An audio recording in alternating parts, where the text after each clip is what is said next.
are some challenges that unique challenges that you guys face since the opening of your junk business? Anybody that wants to answer first, take it. Well, no, Online no rush booking. for the answer, guys. Online, hey guys. All right. I think the first aha moment was realizing that people needed to book online. You know, like trying to give quotes over the phone via text, you're not going to be able to get the most out of each job. So once I switched over to online booking, setting up free on-site estimates, closing deals in person, that was a game changer. What's the limit for distance for you to go do an in-person quote?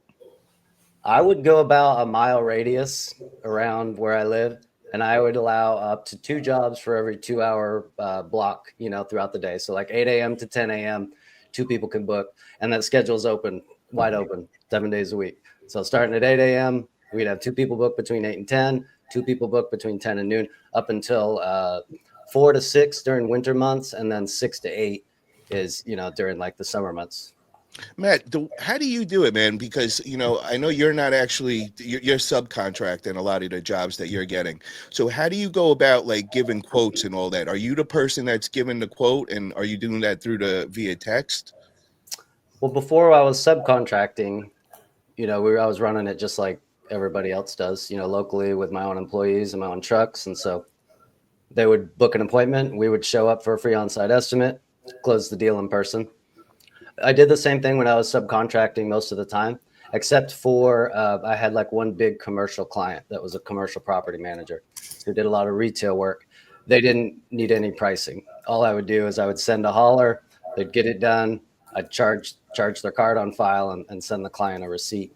So there was like no pricing issues with there. Those are easy. So like if you're going to subcontract, commercial work's the way to go with like your repeats that aren't, you know, questioning pricing or anything. You don't even need there's no customer interaction usually with those deals either. So Matt and Jojo, can you give us some unique challenges that you've come across since the beginning? Unique challenges. Yeah, Um, maybe like something like a learning curve that you had to go through to and learn through experience, and that maybe you change something from that. I would say that with junk removal, it is so, you know, it can be physically challenging, junk removal. Not every day is really easy. And then sometimes the jobs are just nasty and smelly and gross. And I would say that one big hurdle that pretty much everybody faces after a while is having to get some help, right? Because it is physical and you can't always tackle everything yourself. And just finding a good worker, I think, is a hurdle that a lot of people are confronted with.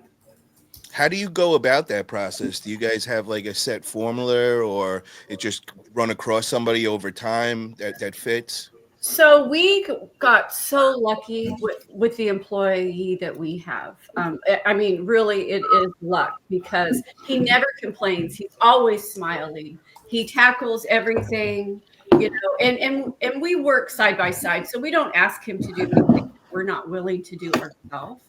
But I do have to say that we were extremely lucky in finding Julio. But just strongly suggest that when you do, you know, hire someone, have a process, have, you know, set questions that you want to ask them, and then always give them a trial run, because this type of work is not for everyone. It really isn't. It takes special people. It's a different kind of person.